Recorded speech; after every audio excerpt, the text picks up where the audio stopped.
تو سنیے گا بس آخری پیغام، اس کے بعد مجلس مسائب ہوں گے انشاءاللہ، آپ گریا کریں گے. یہ تعزیہ جو انسان مر جاتا ہے اسے قبرستان لے جاتے ہیں، لیکن ہم آخر امام حسین کا تعزیہ کربلا کیوں لے کر جاتے؟ کہا اس لیے کربلا لے کر جاتے، دنیا والوں کو بتایا ہے کہ دنیا والوں سن لو، امام حسین کا تعزیہ کربلا اس لیے لے کر جاتے کہ جو مر کر زندہ ہو جائے اسے کربلا لے جاتے، جو جی کر مر جائے اسے قبرستان لے جاتے ہیں.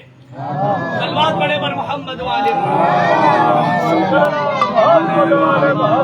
کر زندہ ہو جائے اسے کربلا لے جاتے. امام حسین کی شہادت کے بعد نو کے نیازہ پر دیا. بس عزیزو، میں یہی گزارش کرتا ہوں اپنی ماں بہنوں سے کہ پردے کا اہتمام کریں.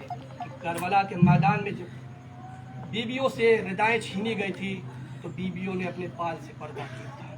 خدا نہ کرے کہ محشر کے میدان میں فاطمہ کے چاہنے والے جو فاطمہ کے نام سے ہیں، جو لوگ بھی ہیں، اگر روک دی جائیں گی تو کیا جواب دیں گی فاطمہ کہ آپ تو میری کنیز تھی، کنیز فاطمہ لکھتی تھی آپ تو، مہر میں بھی کنیز فاطمہ لکھا آپ نے، لیکن فاطمہ کا عمل کر کے کوئی دکھایا؟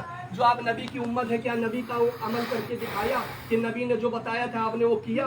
حسین پر کون شہید کرنے والے آئے تھے کربلا میں؟ جو خنجر چلانے والے کون تھے؟ وہ قاری قرآن تھے، وہ نبی کا کلمہ پڑھتے تھے. امام حسین کو ذبح کرنے کے لیے آئے تھے. امام حسین نے پوچھا مجھے کیوں ذبح کرنے چاہتے ہو؟ تو لوگوں نے جواب دیا آپ کے بابا کے بغض میں آپ کو قتل کرنا چاہتا ہوں. عزادارو، جب آپ کو رہائی ملتی ہے تو کتنا سکون ملتا ہے، جب چوتھے امام کو رہائی ملی تو کتنا سکون ملا ہوگا.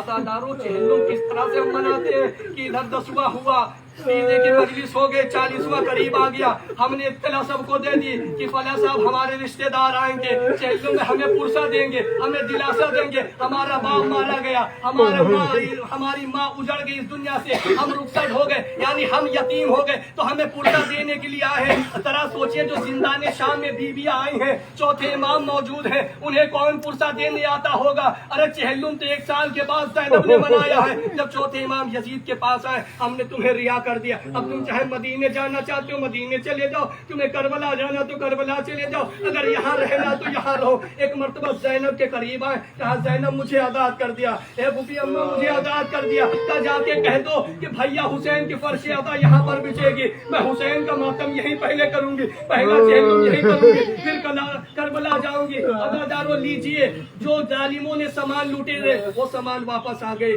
جس نے بالیاں لوٹی تھی وہ بالیاں دے دی، جو چادریں لوٹی تھی وہ چادریں آ گئی. اب لیجئے، جب سر آنا شروع ہوئے، جناب علی اکبر کا سر آیا، ام لیلہ آگے بڑھی، جناب قاسم کا سر آیا، ایک ایک بی بی آگے بڑھتی رہی. تو ایسے سر آئے ہیں جس پہ بیویاں گریا بھی نہیں کر رہی اور آگے بھی نہیں بڑھ رہی. ایک بیوی تڑپ کر کہتی ہے کیا ان بچوں کی ماں مر گئی ہے؟ ایک مرتبہ زینب نے کہا ایسا مت بولو، اس لیے نہ بولو، میں اس بچے کی ماں ہوں، میرا نام زینب ہے. ارے بیویوں یہ بتاؤ میں اپنے بھیا حسین کا ماتم کروں یا اپنے بیٹوں کا ماتم کروں؟ لیجئے ساری بیویاں ماتم کرنا شروع کر دیا. مجلس ہو گئی تمام. اب لیجئے چادر جب آئی ہے تو ایک ایک بیوی نے اٹھا لی، رباب کی چادر آئی، رباب آگے بڑھ کے لے لی، جناب زینب نے چادر لی، ایک ننھی سی چادر ہے. اب کوئی بیوی آگے نہیں بڑھتی. کہیں کس کی چادر ہے؟ کہا حسین کی یتیمہ، حسین کی 4 سال کی سکینہ.